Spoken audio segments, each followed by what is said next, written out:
Going everybody, Castor Troy here with another Rust electronics tutorial. In this video I have a very basic laser grid system that you can set up yourself for home defense or for trap base if you like. It's very basic, but I think it looks really cool. I'm not a huge fan of the laser detectors. I prefer the heartbeat sensors as they're a little more difficult to detect and are far better, but regardless, the lasers still look pretty cool. So let me show you how to set up this setup that I have going on here. As you notice, there's quite a few XOR switches here. I'll get to that in a minute.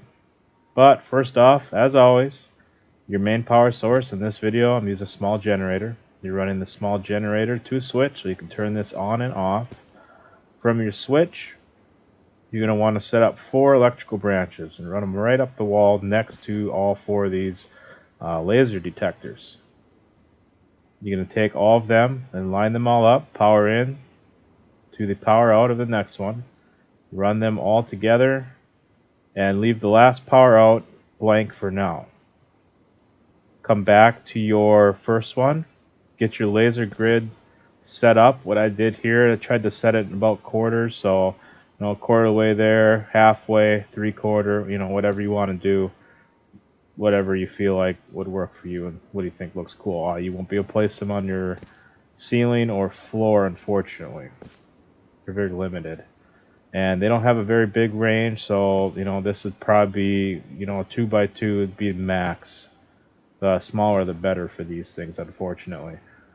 Anyways, take your branch to set all 4 of these to 2.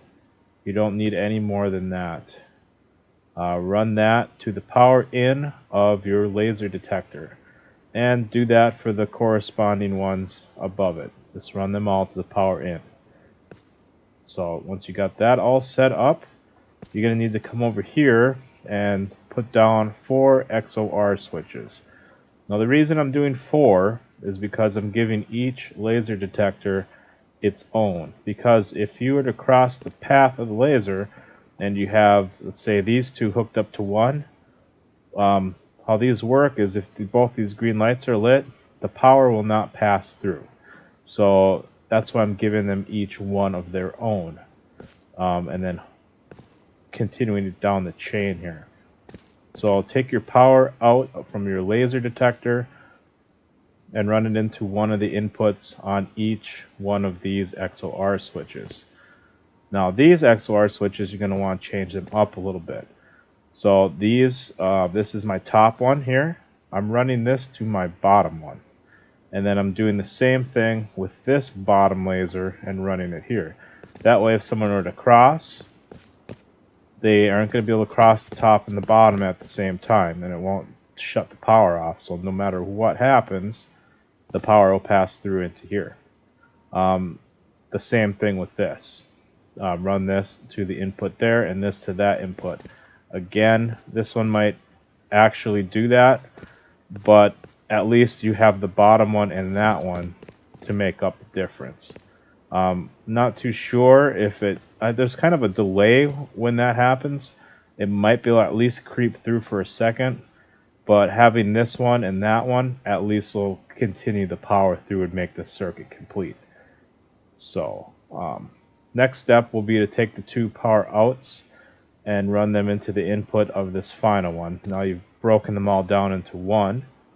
Take this power out and run this to the toggle of the timer, or whatever setup you want. This is just what I have here. Very simple door setup with the timer.